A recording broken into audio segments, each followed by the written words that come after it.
코로나 바이러스 19 중앙재난안전대책본부 1차장 박능우 보건복지부 장관입니다. 4월 4일 0시 기준 신규 확진 환자는 94명입니다.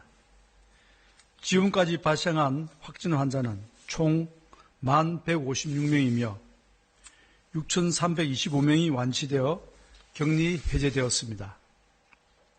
그동안 입국자 중 확진 환자는 688명이며 이 중 91.8%인 631명은 우리 국민이며 외국인은 8.2%인 57명입니다.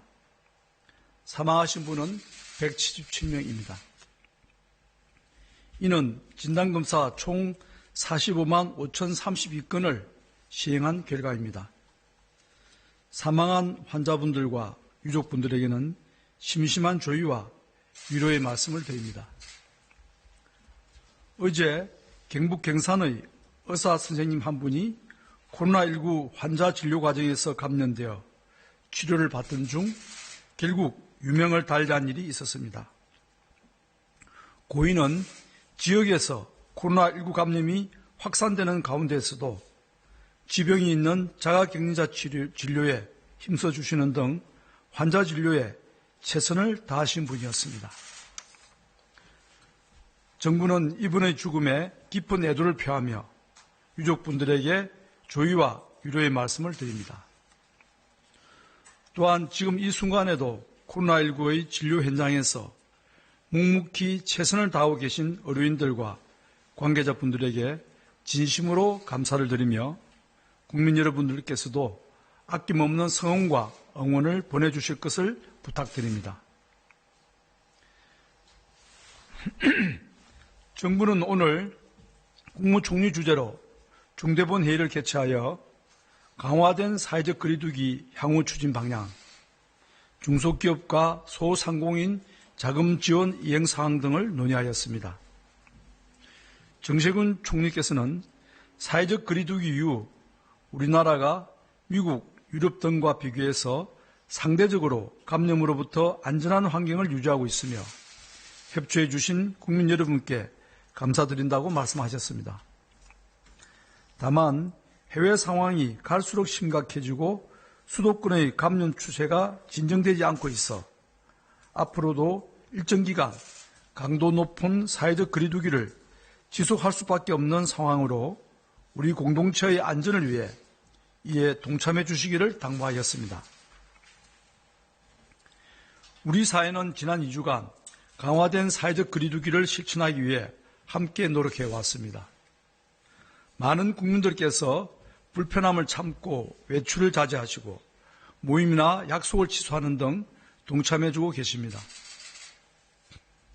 사회적 거리두기를 실천하지 않았다면 대량 집단 감염으로 이어질 수 있었던 사례도 있었습니다. 부천 생명수 교회 관련 확진자 중에 어린이집 종사자가 있었으나 어린이집이 임시 휴원 상태였기에 추가 전파를 막을 수 있었습니다. 구로만민 중앙교회에서 집단 감염이 발생했으나 온라인 예배로 전환한 덕에 보통 5천여 명이 현장 예배를 드렸던 것에 비해서는 훨씬 적은 수인 40여 명의 확진자에 그쳤습니다. 강화된 사회적 거리두기 이후 신규 확진자 가운데 감염 경로 확인이 곤란한 건수와 비율도 감소하였습니다. 3월 첫째 주에는 감염 경로 확인이 곤란한 사례가 하루 평균 53건, 전체 확진 건수 중 약 17%를 차지한 데 비해 강화된 사회적 거리두기 1주가 경과된 지난주에는 하루 평균 5건, 그 비율도 5%로 크게 감소했습니다. 강화된 사회적 거리두기 이후 신규 확진 환자들의 감염 경로가 좀 더 명확해지고 관리 가능한 수준으로 통제되어 가고 있다고 평가할 수 있습니다. 집단 감염 발생 수도 줄어들고 있습니다.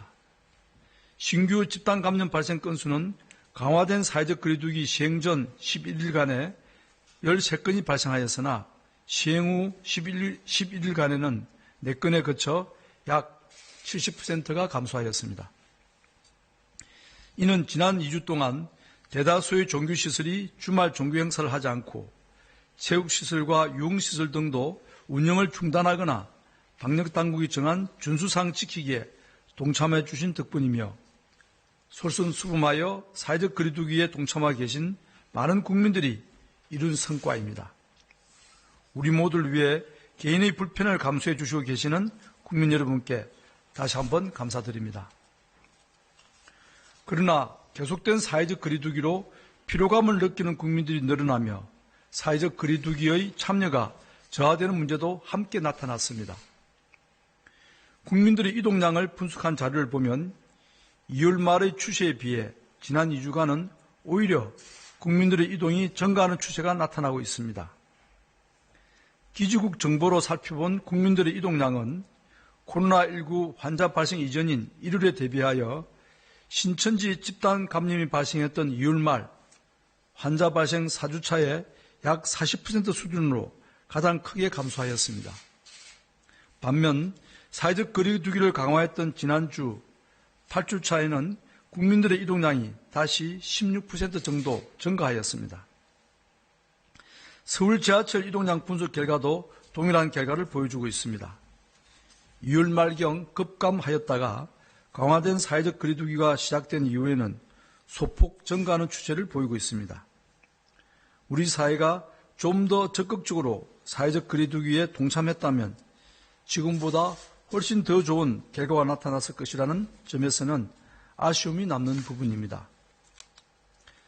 2주간의 집중적인 노력을 펼쳤지만 아직 상황은 안심할 단계가 아니며 언제라도 코로나19가 급증할 위험성을 가지고 있습니다.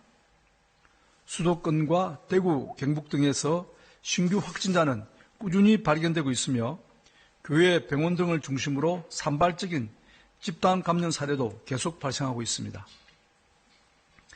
세계적인 상황도 점차 더 위험해지고 있습니다. 100만 명이 넘는 확진 환자가 발생했으며 사망자도 5만 명을 넘어섰습니다. 이에 따라 해외 입국자들에게서 발견되는 확진 환자도 증가하고 있습니다. 정부는 4월 1일부터 모든 해외 입국자를 격리하는 최고도의 검역 조치를 시행하였으나 이 효과는 그 이전의 해외 입국자들의 잠복기가 끝나는 2주 정도 후부터 나타날 것으로 예상하고 있습니다.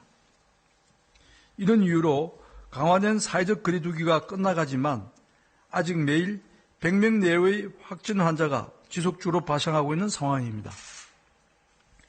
이들 중 5 내지 7% 정도의 환자는 감염 경로가 확인되지 않고 방역망의 통제를 벗어난 환자들이며 혹여 일부 환자가 다중밀집 시설에서 발생하는 경우 급격한 환자 증가가 야기될 가능성도 존재합니다. 여러 전문가들의 의견도 다르지 않습니다. 대다수 전문가들은 지금 사회적 거리두기를 느슨하게 할 경우 현재까지의 성과가 모두 사라질 수 있고 외국과 같이 코로나19 감염이 급격하게 확산될 위험성이 있다고 경고하고 있습니다. 이러한 이유로 정부는 현재와 같은 사회적 거리두기를 2주간 더 연장하기로 결정하였습니다. 2주간의 연장을 통하여 방역당국이 통제 가능한 범위 내로 코로나19 감염 환자를 더 확실하게 줄이기 위해서입니다. 이를 통하여 달성하고자 하는 목표는 의료 인력이나 병상 등 우리 보건의료체계가 통상적인 대응 수준에서 코로나19 감염을 감당할 수 있도록 환자 발생 상황을 통제하는 것입니다. 우리 의료체계의 역량을 고려할 때 하루 평균 50명 이하로 확진 환자 발생이 감소한다면 큰 부담 없이 중증 환자를 아우른 안정적인 치료가 가능합니다. 또한 감염 경로 확인이 어려운 환자 사례가 5% 이하로 감소하여 대부분의 감염 경로가 방역망 통제 범위 내에서 관리되고 있는지 여부도 중요합니다. 방역망의 통제를 벗어난 신규 감염 환자가 대규모의 집단 감염을 야기한다면 또다시 신천지와 같은 위험한 사태가 초래되기 때문입니다. 이러한 가능성을 최소화해야 합니다. 현재 치료를 받고 있는 코로나19 환자의 규모도 절반 수준으로 줄여서 한정된 방역 자원을 보존할 필요성도 있습니다. 2주간의 사회적 거리두기 기간을 통해 이러한 목표를 반드시 달성해야 합니다. 많은 국민들께서 계속되는 사회적 거리두기에 피로감과 무기력감을 느끼고 계신 것을 잘 알고 있습니다. 하지만 사회적 거리두기를 느슨하게 할 경우 지금까지 열심히 했던 정부와 국민들의 노력이 한순간에 물거품이 될 수도 있습니다. 철저한 사회적 거리두기 실천을 통해 코로나19의 확산을 적절히 차단하는 준비가 늦어질 경우 일상과 방역을 함께하는 생활 방역 체계로의 전환도 멀어질 수밖에 없습니다. 국민 여러분들께서는 힘이 들더라도 앞으로 2주간 강도 높은 사회적 거리두기 실천을 지속해 주실 것을 간곡히 부탁드립니다. 앞으로 2주간 집단 감염의 위험이 높은 교회 등 일부 시설과 업종의 운영 제한 조치를 지속합니다. 종교시설, 실내 체육시설, 유흥시설 등은 운영을 자제해 주실 것을 부탁드리고 불가피하게 운영하는 경우에는 방역당국이 정한 준수사항을 철저히 지켜주시기 바랍니다. 정부와 지자체에서도 방역수칙 위반 시설에 대한 점검을 계속적으로 실시하겠습니다. 보건당국은 고위험 시설에 대한 방역을 강화하겠습니다. 요양병원과 정신병원 등 고위험 시설은 방역 책임자를 지정하여 유증상자 발생 여부를 매일 확인하고 이를 정기적으로 방역당국에 신고하도록 하겠습니다. 유증상자 신고 접수 시에는 진단검사를 통해 위험도를 평가하고 위험도에 따라 신속히 전수진단검사 등 후속 조치를 실시하겠습니다. 고위험 시설의 코로나19 환자를 조기에 찾고 감염병 확산을 차단하겠습니다. 더불어 해외 유입을 통한 코로나19 확산 사례가 발생하지 않도록 보다 촘촘히 관리하겠습니다. 안전보호앱 설치를 의무화하고 지하에서 통합 상황판을 통한 실시간 이탈자 관리, 주민신고제 운영 등 효과적으로 자가격리를 관리할 것입니다. 자가격리지를 무단 이탈하는 경우에는 무관용 원칙에 따라 법령이 정한 처벌을 적용하고 확진 환자 발생 시 구상권 행사까지 검토할 계획입니다. 외국인의 경우 출입국 관리법에 따라 강제 추방하고 재입국도 금지할 것입니다. 국민 여러분께서도 앞으로 2주간 사회적 거리두기에 적극 동참해 주실 것을 당부드립니다. 사회적 거리두기는 앞서 효과를 설명한 것처럼 코로나19의 확산을 막는 데 가장 효과적이고 최선의 대응 방법입니다. 우리나라뿐만 아니라 세계 각국에서도 가장 중요하게 생각하고 실천하고 있는 대응 방안이기도 합니다. 나와 우리 가족, 우리 사회 모두를 위해서 이번 2주간 사회적 거리두기에 최선을 다해 주시길 바랍니다. 생필품 구매, 의료기관 방문, 출퇴근 등 꼭 필요한 경우를 제외하고는 외출을 자제해 주십시오. 불효불급한 모임, 여행 등은 연기하거나 취소하고 발열 또는 호흡기 증상이 있으면 출근을 중단하고 집에서 3, 4일 충분히 휴식을 취해 주십시오. 손 씻기와 기침 예절 등 개인위생 수칙을 준수하면서 매일 주변 환경을 소독하고 환기를 자주 해주시기 바랍니다.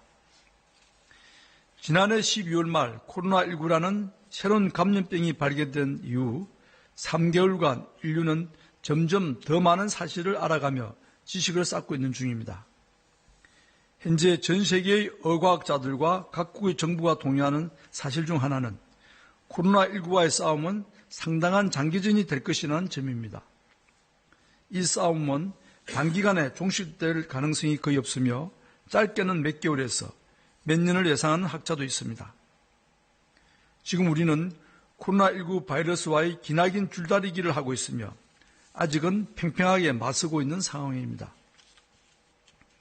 다른 나라들처럼 극단적인 직장 폐쇄나 이동 제한을 하지 않고도 이렇게 맞서고 있는 것은 국민 여러분의 적극적인 사회적 거리두기 참여와 의료인들과 방역 관계자들의 노고와 희생이 있었기 때문입니다. 줄다리기에서 승리하기 위해서는 모든 참여자가 온 힘을 다해 줄을 당겨야 하고 구호에 맞춰 한 번에 힘을 모아 당기는 것이 중요합니다. 나 하나쯤이야 하는 생각은 금물입니다. 지금 이 순간 모두가 힘을 합쳐 유리한 환경을 만들어야 우리는 일상과 방역이 조화되는 새로운 방역체계, 생활방역체계를 준비할 수 있게 되고 이로써 기나긴 싸움을 할 수 있는 여유를 가질 수 있을 것입니다. 이 줄을 우리 쪽으로 확실히 끌어와 승기를 잡기 위해서 국민 여러분께서 좀 더 힘을 모아주시기를 간곡히 부탁드립니다. 감사합니다.